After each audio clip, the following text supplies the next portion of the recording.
Andrew, what's up, bud? What's up, sir? Good to see you. It's been a while. Couple days. That's exactly right. Christmas party, right? Or holiday party? Yeah, I was the creepy white guy on the dance floor rocking. So you shuffling around out there, waddling around. Danny DeVito and the Penguin. That's hysterical. What's going on? What did you think about that one trade, Juan Soto trade or signing? Yeah. Are you into that?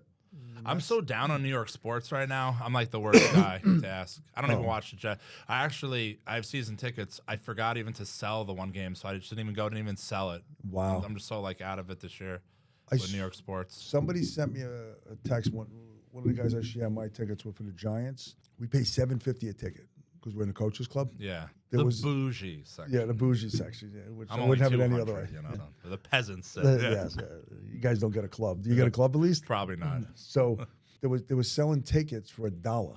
He literally sent me over, the Ticketmaster. Yeah. And it was $1 for the ticket in the upper bowl. I've been at tailgates where like people didn't buy tickets and they waited and they got them for $1. Oh, is that right? I think the Jets, they make you actually pay.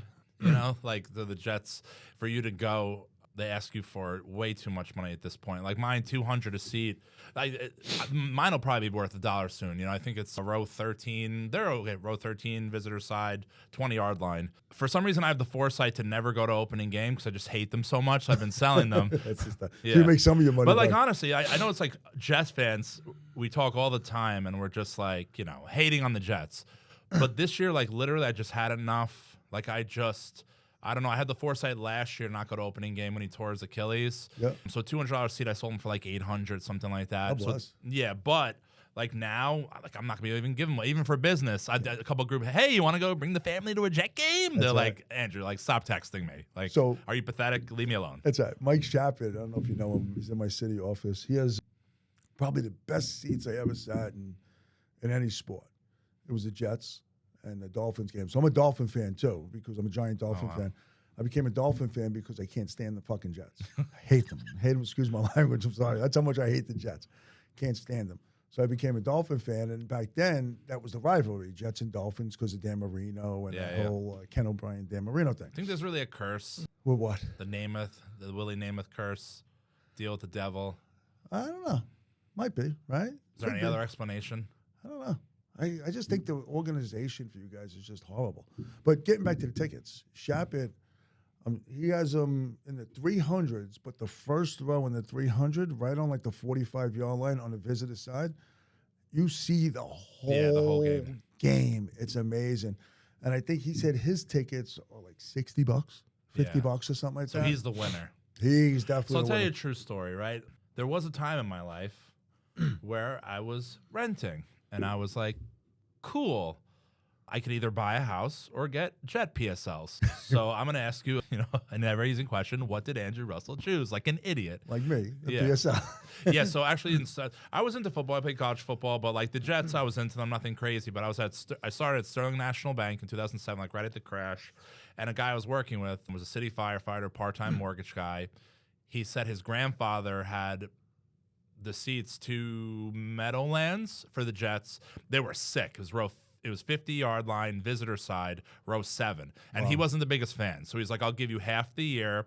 You could pick the games, the 4 of the 8 games at the time. All you have to do is pay face. So I started getting into it. Then they rolled into MetLife.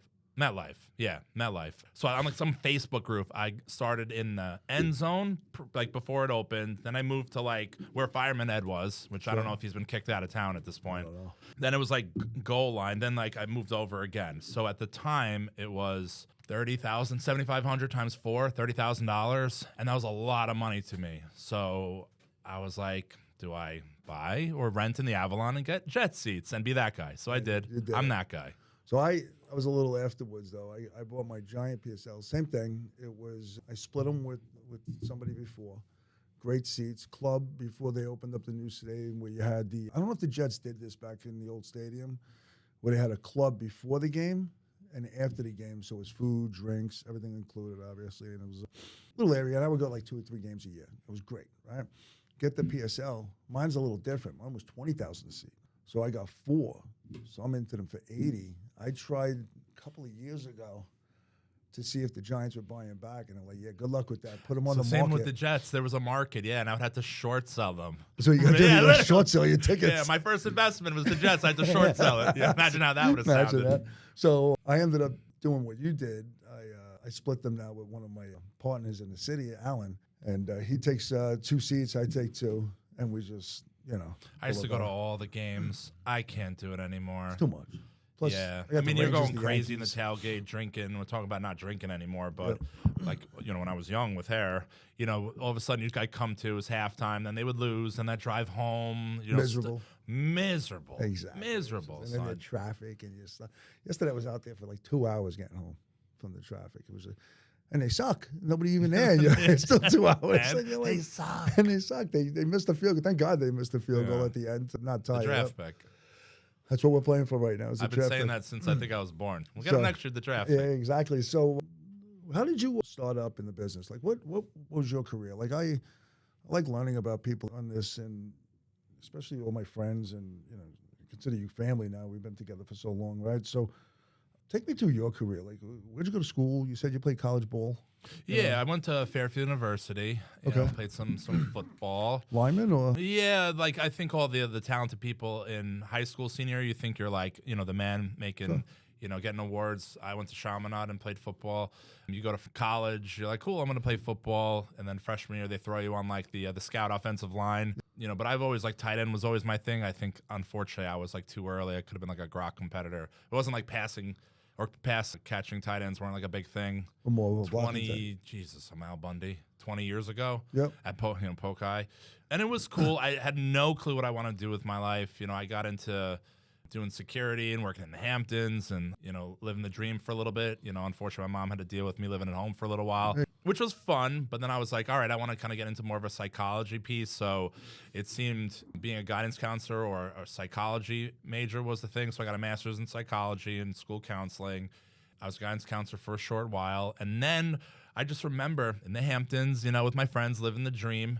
People were like, oh, in senior year at high school, I did telemarketing for a mortgage broker company for like 3 months, and I loved it. And they're like, oh, remember, this person and that person, some of the people who were hanging out with the Hamptons, like they're doing mortgages now. They made it a living. Like you should consider that. Sure. And I was like, that's so weird. Do that for a living. So what year was this? End of 2007 into 2008, like right at the crash. So I started at Sterling National Bank a couple months before the crash. I did one subprime loan. So Sterling National Bank was an FDIC. John Rodden? You remember John Rodden? John Rodden, I think his name. He was a Sterling guy. Like Eric Schachter, Adam Remember Dijak, and some of those guys. Bill Forte, who was my first manager I know ever. Bill too. So I started there. I knew most of the Queens guys. Yeah. So the Bill Forest was Hills. Forest I was Hills, out right? of Great Neck. Bill was Como. Forest Hills or Great Neck? Great Neck. Okay. Yeah, Okay. cut I it do off. know him. I don't know why, but like I said, I know Stick Queens around. guys. Yeah. Oh. So anyway, so I got into that, and I did, again, one subprime loan. Then all of a sudden the crash happened. I'm like, this is a great career I chose. And we got into FHA, and I just really liked it. I feel like my psychology background I bring to mortgage because a lot of my competitors, the way they speak to people, they call them files and DTIs, and it's not as human as I think would make sense, and not really empathizing with their feelings and the journey. So we got into doing FHA loans, and then 2008, like pretty much when I started, we got into doing purchase business, which was like unheard of. Everyone's doing refis, churning refis across the country. And I love the purchase journey, speaking to a client. Typically they're, anxious, concerned, want a lot of education. Holding their hand and walking them through the journey is something that I really liked. And I think I excelled at. And I think you do that really well. Yeah. You still do that well. Thank you. It's a little bit of schmooze. It's a lot of bit of actually caring and, the psychology side, because I spoke to people about, hey, like, I'm just curious, how's our competition when they call? What do they say? They don't go into an in-depth consult. I try to, with all clients, befriend them and act like if I was them, how would I want to be treated? They just send them an application. They don't go over much, so I kind of like build that relationship right away, and it just makes it a lot easier for them. I went to a couple different companies every 2 years. I kind of had a better opportunity, and I took it. So you went from Sterling to I went from Sterling to United Northern. Sure. Then I went to United Mortgage when United Mortgage Corp kind of first rolled out and was like really hot and heavy. Then I got into Who ran United Mortgage again? Ira and Mark. Okay. And the other one was Don Giorgio. Don. Okay. Yep. I had great experience, especially with Don. He taught me a lot. And then I got into doing wholesale, which is like If I represent the bank to other mortgage broker companies, I got a little taste of that because of Mark Rosenblum. But then I saw these like brokers, right? People talk about the direct lender, but I was like, the broker company has all this control. Their guidelines are super amazing. Their pricing crushes mine. Flexibility in product, all this stuff, because I was brainwashed like you have to be at the bank, you have to be a direct lender, you have to be able to walk to the underwriter, all that stuff, which really, to me, isn't all that pertinent. And I was like, cool, I want to go open up my own broker company. Definitely had the entrepreneurial spirit.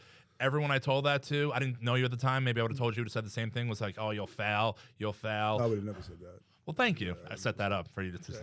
I would never say that. No, but seriously, everyone was like, you'll fail. It's super regulated. I think it was Obama at the time. You're crazy. You'll fail. You'll fail. And I was like, when someone says that, You gotta go. yeah, I'm like, I don't know if I have a problem with authority, but I'm just like, I'll fail. Watch. Hold my beer. So I started at another company and ran their company, a mortgage broker company, a small company, to make sure it wasn't something that was over my head. It wasn't. So then I applied. It almost took 2 years to get my license. So we started in 17. So I took from April of 2017 to like mid 2018. I kind of positioned myself to be able to have conversations with someone like, say, for instance, you, and really be proud of who we are, our DBA, our name, our marketing, our brand, what we stand for. So ironically, even, just sitting here, this all stemmed from who you just spoke to before, Nicole Campisi. So at the time, she was on the transaction, I think as the listing agent, and I spoke to her, built a good relationship with her, and then from there, I think there was a transition into Points North, and that's when you opened Points North. But you were with her since she was with Laffy, or when she Yeah, was so I met her when she was at Laffy, and then she transitioned into Points North with Barry and all of them. And at that point, it was like I started going out to realtors and being like, hey, this is who I am, and trying to get referral business from agents.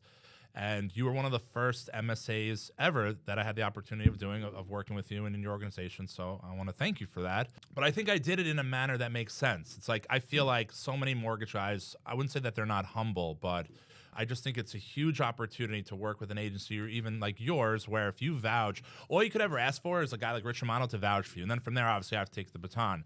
But it's a huge opportunity, but it's something not to be taken lightly. But you have to do it the right way. You can't go to a realtor and ask for stuff. I feel like you always have to have your hands full of cool stuff. Like, hey, let's talk about your business. What can I do to grow your business? Things like that. A lot of mortgage guys, I think, are a little bit self-centered. You have to have the right product. So Keller Williams is a great market center or ecosystem. A lot of times they have mortgage banks within it. So coming as a broker company with extra products and a little bit of a digital advantage was super cool. And I also brought, like, back then I was like, everyone's on social media. I need to have some kind of a solution to help agents grow their social media and all that stuff. When did that happen? So that happened in about 2018-ish, 19. I had a lot of iterations. Shout out to Greg Giglio, head of my digital team. I've had a lot of people that came in, and Greg was the hire of a century. The fact he's not partner is probably crazy at this point. Just hope you're not listening, Greg, but he's phenomenal. And I always found that everyone always says we need a youth infusion in mortgage and real estate, but it's hard because a lot of, I don't know if it's a generational thing, or maybe, listen, I have 2 daughters, maybe I'm coddling them too, but it's hard with kids where you see a lot of them they don't necessarily need the money. They're a little bit coddled at home. If they have a bad day, they quit. There's just some things where that's half of who we hired. And then the other half is someone like Greg, who has a chip on his shoulder. He's amazing, can-do attitude. So he, after years, call it for about 5-6 years, different iterations of digital, he now runs the whole thing. Wow, that's so awesome. that's a little bit of luck meeting him, and then just all credit to him. Good for that. That's awesome. So you sort of like me, you give people opportunities. And, it was funny. Somebody asked me this yesterday, Danny, actually. She asked me, what do I think the meaning of like a CEO is? Like, what's the, she's like, looking to transfer into management where she is, and we were discussing it. And she said, so what's your job like? And I said, all right, so I think my job is hire really smart people, right? You hire really smart people, and then whatever they can't handle, you have to figure out for them. And I said, and before I hired Lauren into the GM position, and still a little bit now, I think every day I'm there just putting out fires. That's my job. Yeah, I think you're a talent scout. Talent scout, yep. Okay. Yeah, this is the year for me of, like, I hate to say personal development. You always think of like self-help books. I'm like falling off a cliff. Sure. It's more like everyone has always said, read this book. So you're saying you're out there looking for talent.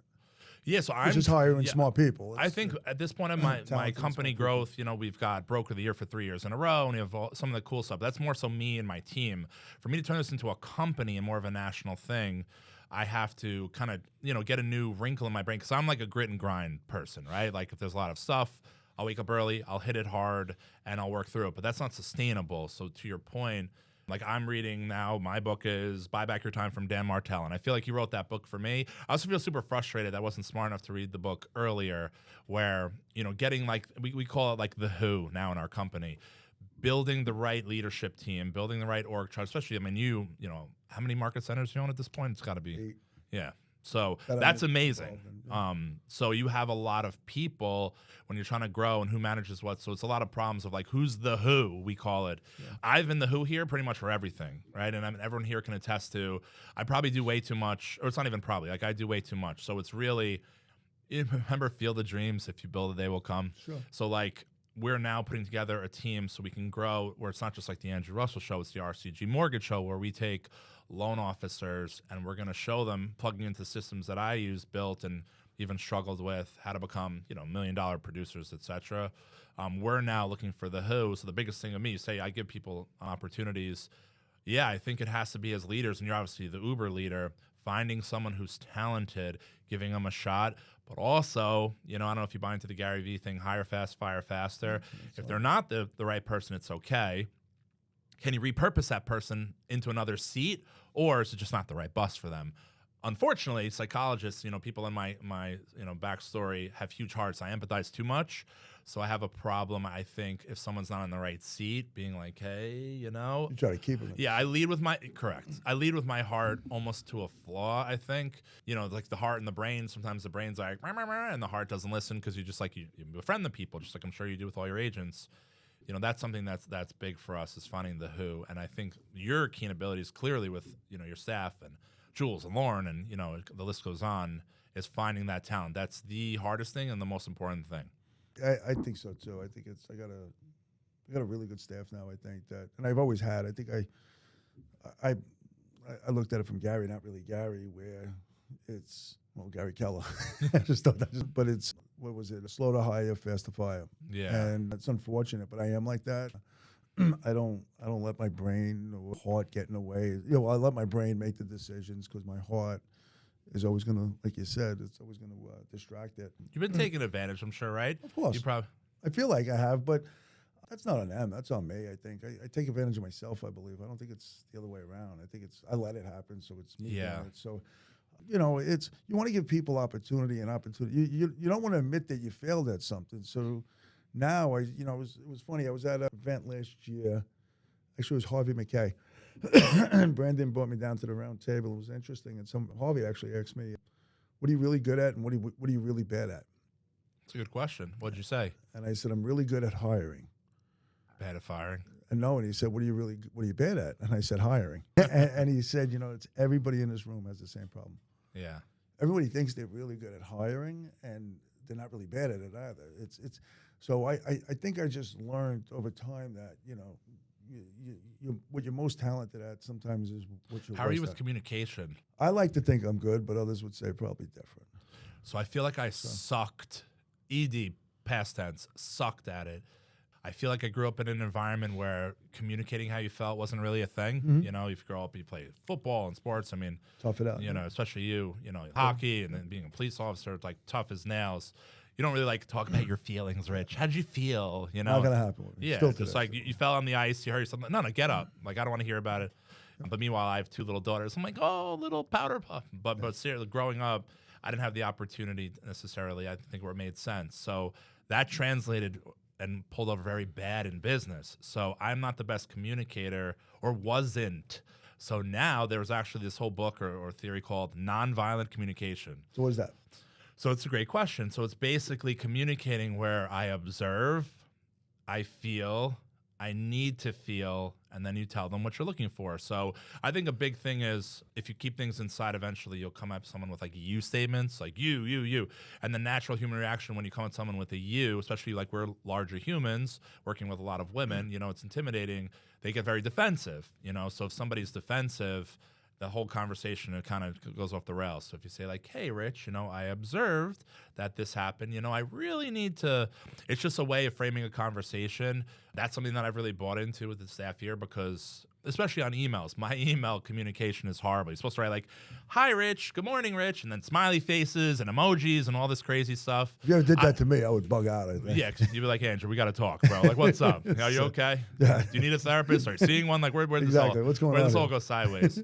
But it helps because I'm just like a high D personality, get right to the point. Like, do I have to ask how your morning was? I'm sure it was great. Like, I'm over it. But I don't know if that works in like the corporate environment. So It's interesting. yeah, for next year, I'm really trying to buy into like, hey, you know, I observed that you came in late for a couple days in a row. Like, listen, you know, I put you in a really big position, and I need to feel that you appreciate it and you respect us, and even your right. It's hard. It's It hard, sounds very like hard. you know what it sounds like. course. You don't have to say it on a I- podcast, but it yeah, sounds I like get it. like come on. You got to be kidding me. Yeah. Yes, but that's like the where thing we're now. at. And honestly, the truth is, as much as it sounds how it does, you keep getting wins in the win jar by doing this. So in my head, I needed like a rationalization of how this made sense. So in my head, I think I got two little girls. I'm like a cheesy, you know, it's like this cheese dick personality, like, "Rrr." But like that's the only way that I can rationalize talking to creatures that are adults in this fashion. But it really works. Just saying, hey, listen, you know, to the point of like, you know, someone working your director of first impressions, as an example. Hey, you know, I put you in a really important position. I observe you keep coming in late over and over. You know, I need to feel that you respect that you put in such a great position. It's so important. So I need you to do me a favor. I want to hear from you that you are aware that you're coming in late and you're not going to do it again. Thank God I got Lauren in that position. Yes, no, So- but you're also like you're great at delegating. Yes, but right. that's something that I don't have. Like you have a crazy ecosystem and a great leadership team and top down. We're working on that, but in the interim, Takes time. that is a skill set that I take a deep breath and I'm trying to work on. So I used to tell everybody, I appreciate everybody, but you're not going to get it from me. I'm not going to tell you I appreciate you. It's just not my, Yeah. it's not my nature. It's just not what, and I'm really bad at that because I didn't get it, like you said. So I'm just, you know, just me. So it's just like, you know, I can't pat everybody on the ass every But time. it's I like say, love "Good job." languages and work. Like you show love by giving people opportunities. Without a doubt. Yeah, and the You same do with job. me. Some people, they'd rather you pay them less if you're like, you know what, John, he did a great job. And it's just like, We're in a weird does that place. give you like an artificial, you know, kind of ceiling and floor? And there's like that whole concept. If you keep saying it, is it diminishing the value of a true great job? You know, That's how I don't look know. at it. You know, and I've been told numerous times, you got to do this, you got to do this. And it's not Like me. it's Tom Brady every time. You know, I've seen him being coached. They treat him like garbage. And every time, like, great job, Tom, great pass. Like, Can't it's do the that. one he misses, you know, but Yeah, that's how I feel too. And I guess maybe that's what it is. Growing up an athlete, maybe that's what it did to you. You know, you don't get told good job every time you make a play. It's, you know, the time you got pancakes, your whole team watches over and over and over. you know, Yeah. so it's an interesting conversation though. It really is on which way is right, which way is wrong. And I guess it's just with the person. Yeah. And then, you know, But I don't disagree with you. Like, there's Gary Vee says, like, a chief heart officer. I should probably get one of those. And that's their job. Hey, how was your weekend? With the 100% emojis right, and the yeah. smiley faces. And, you know, they bring culture. that's right. And I think you have to have that person that really does that. Like, it would be really hard for me to do that. Does that make sense? You could. They'd be like, is Rich okay? Yeah, it would be. Yeah, I would be getting Yeah. escorted out in like an ambulance or something like All that. your friends So- would be texting you like, bro, everyone's concerned. Are you Exactly, okay? yeah. You know, so all right, so you're in this world and you're creating this world now. Where's it going? Like, what do you? Yeah, so thank you for asking. Our big focus next year is really recruitment. So I feel like at this point in my life, there's a lot that I can pour into loan officers. A lot of times in New York, people just chase the payout. They don't realize it takes a village to really be successful as a loan officer with all the stuff, right? The right coaching, the right product mix, the right payout, the right tech tools, the right opportunities with agents. So we are turning our focus hardcore on LO recruitment. Okay. But also before we do that, taking a step back and building a right leadership team, which we've done. Two of the biggest coaches in the country, I've kind of taken them on within the venture, white label us, so that's super cool. Shout out to Dan and Doug. You know, Greg, from an offering perspective, instead of just to agents, we're now offering to loan officers, like, hey, come in and we'll build your brand. And you're following on social media, which is great. We have some great tech tools and AI and some cool stuff. But the most important thing is, like, to me, I was a guidance counselor.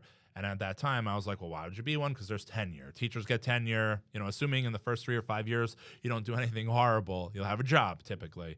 So I felt like the same. If you're a mortgage professional, people always buy houses unless, you know, Sure. God knows what happens, the world ends. So it's the same thing here. We can teach LOs to come in and how to build realtor relationships, which is a skill set. So when did you start? 2007, 2008. Yes. What's the difference from then to today? In terms of? Everything, like loan offices, just the world and mortgages. Like, So from my vantage point, I mean, I just turned 43, so I have early onset dementia for sure. It's another story. I got 11 years. Bro. So. I wake up in the morning, I'm like, did I pee? I forgot if I even peed. Exactly, yeah. Like, I'm a grumpy old man already. But I digress. So it's funny, back then, there was no CRMs, no technology. So, like, I was just OCD top of mind with clients. Remember the Nokia phone where it was like the ABC? You had to press it 3 times to get to the C. I remember that was the phone. I still remember at the time how easy it was to do certain things. Guidelines were a little bit loose. But for me, the changes is it's never gotten better. So from... And there have been some removals, some stuff. Some could argue that non-QM kind of is a cool little thing, those subprime type loans. But from 2007 to 8, all I saw, it was this guy, he owned an auto body dealership out east. I think it was like Manorville. We did a stated loan. I was like, this is the best job in the world. You fax in a piece of paper and a loan closes. That was my one and only. So then it was like FHA. Then all of a sudden FHA was no credit score requirement, then 530, then 580, then 620, then at some point it was like 660 for a minute. And then that kind of loosened a little bit. There was no real product growth. Fannie Mae and Freddie Mac rolled out these things called price adjusters. So normally if you had a 620 score, there was no hit to pricing for the rate. Whatever the rate was, you got. Now it's like, for everywhere you turn is an adjustment to the rate, which makes it harder for the consumer.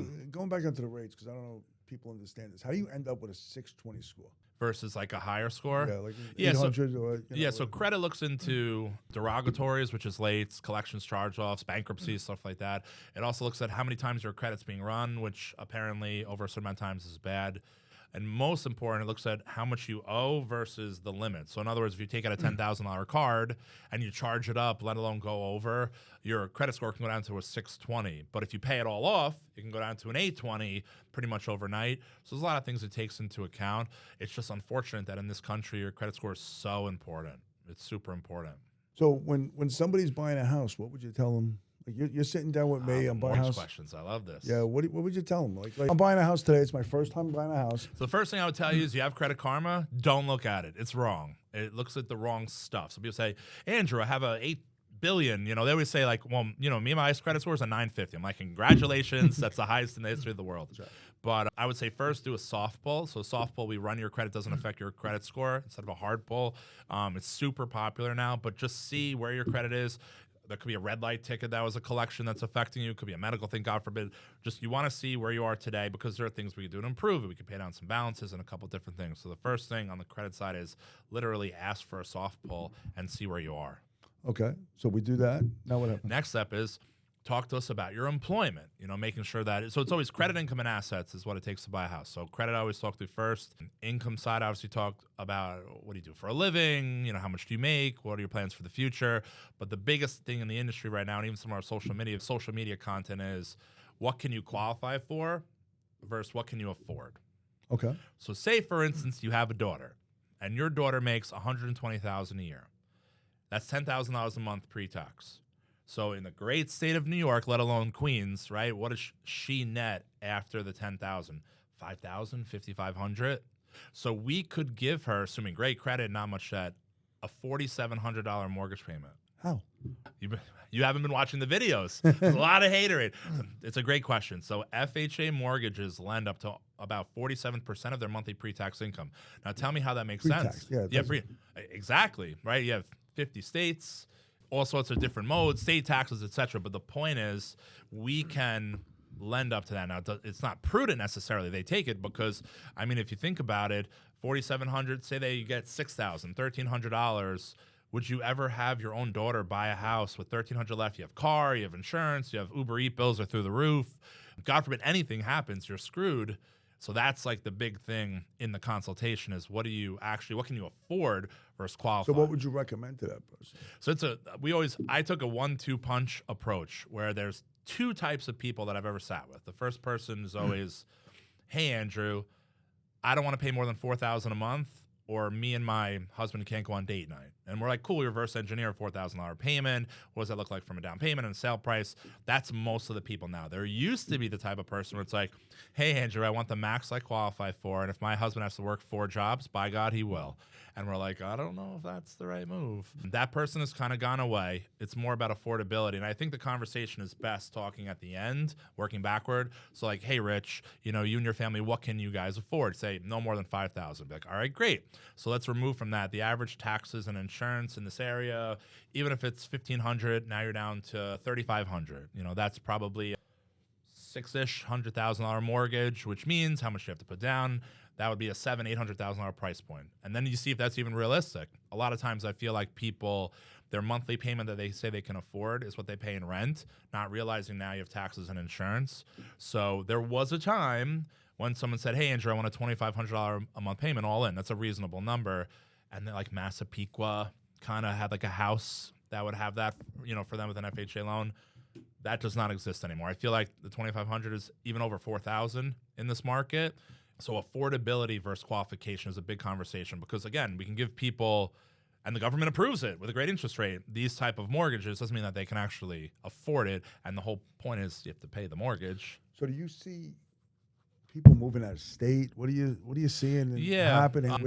Is it going to, The people we speak with in mortgage, unfortunately, you don't make money or get compensated the amount of pre-approvals you do.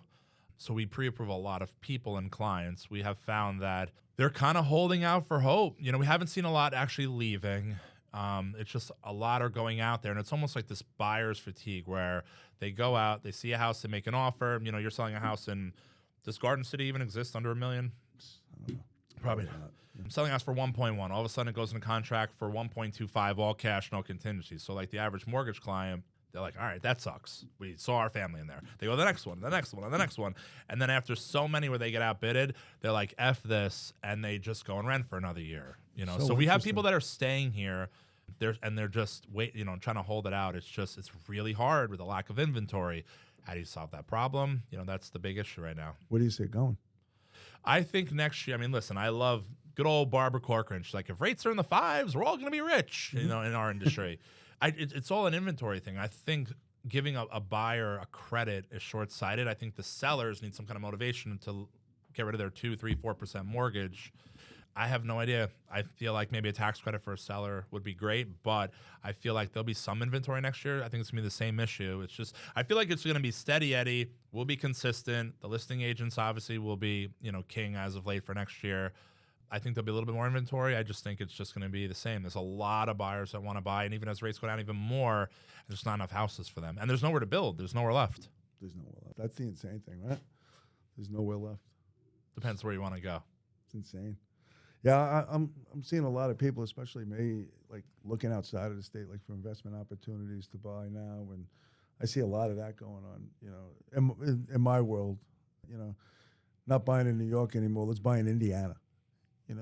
Fort Wayne, Indiana. Yeah, you buy there, or Kokomo, Indiana, or Ohio, Cleveland. I feel like island folk, we live here. There's all this great stuff. There's a whole world, but this is where we live, and we never leave. And the city's an hour away. Do I ever go there? Not really, but it's there. Okay. Then people come and they're like, did you know there's this famous lighthouse out east? I'm like, no. How do you even know that? Well, we Googled 20 best places to go to when you go to Long Island. I'm like, well, I've lived here for 43 years. I know there's a freaking lighthouse. There's some Buddhist temple in upstate. That's a haunted house in Amityville. We all know about. I think I did that drunk once in my teens, but yeah, we all did that. But no, I'm sure there's a brave, cheaper world, outside of this area, but it's just so expensive. I talk to Newsday a lot, and we talk about some of the things. It's been the same story for the last couple of years. Buyers want to buy. Rates are going up, of course. Inventory isn't there. Values are still going up.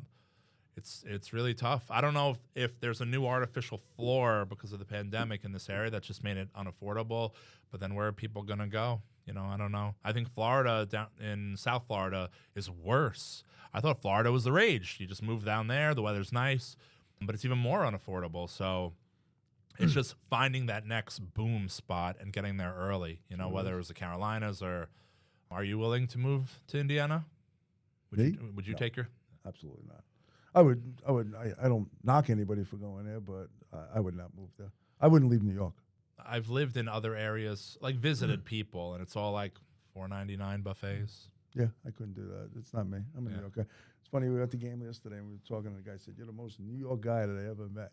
So I'm not leaving New York anytime soon. You know, maybe Johnny maybe New 20, York. Yeah, maybe 20 years. No, from me now, too. I'll go It's to the same Arizona. thing, but I mean, you can't say the costs are getting a little spicy lately. It's getting crazy, but you know, luckily we just got to keep plugging and keep doing what we're doing to afford to live here, and you know, and we keep doing what we're doing. Perfect world. Next year, we're sitting here, you and I. What's your company look like? We've 10x our loan officers. Our culture is a primary focus. Everyone loves working here. You know, we're going to be growth minded, but also, you know, make sure that we're really pouring everything back into the loan officer side. And me personally, after reading this magical book, shout out to Dan Martell, not that he would ever listen to this. I bought back my time. Thanks. I am it's like reverse psychology. I'm messing with you. You better listen to it. I'm gonna screw your book, guy. But truthfully, I have an addiction problem. I am an OCD email reader, and it does nothing to move the needle here at all. But yeah, I know what's going on. A finger on the pulse of all the loans. So, you know, if Rich Amato calls me on a Sunday at 7 p.m., like, hey, you know, one of my agents has the Smith loan. What's going on? I can answer because I take so much pride in that. But I've learned a lot where I'm living an insane life where it's over and over, different results. That's what I'm doing. So I'm trying to turn the corner. So the big focus, or one of them outside of what I just said, in a year from now looking back, I commit to not checking my email. I will have someone do it for me full time. And that will give me the opportunity to have more relationships like this and to build more business opportunities, because me sitting and stalking on my email all day is doing nothing to move the needle. But it's a very, very, very bad addiction I have, because like our 5-star review and how we're doing as a firm is so important to me. You know, I heard someone doing something 80% as good as you do it is 100% awesome. Interesting. But that's the thing. It's like, and I'm sure for you, you have a quality standard. So when you delegate to someone and say it's not of the rich amount of quality, how do you feel when that happens? You know, how do you deal with that? And that's like the whole, you know, every time I've tried to, I don't think I was coached up right or read the right books or had the right, you know, influences. Anytime I've tried to do that, and then it's like, instead of the 5.0, it's a 4.9 quality, I like turtle up and I'm like, I'll just do it myself. You know, but again, it's like a cheesy saying. It's like, that's what we're talking about today. But if someone could do it 80% as good as Rich Amato, that's 100% awesome, because that frees you up to do all the other things. So I'm going to try that next year. Well, I hope it works out for you. I'm looking forward to next year to having you back on and seeing. I'll show you my phone, and I won't show you the DraftKings, but I'll show you I don't have email on my phone. That's a massive win for me. Awesome. Good luck with everything. Love you, brother. Thanks for coming on, bro. You go.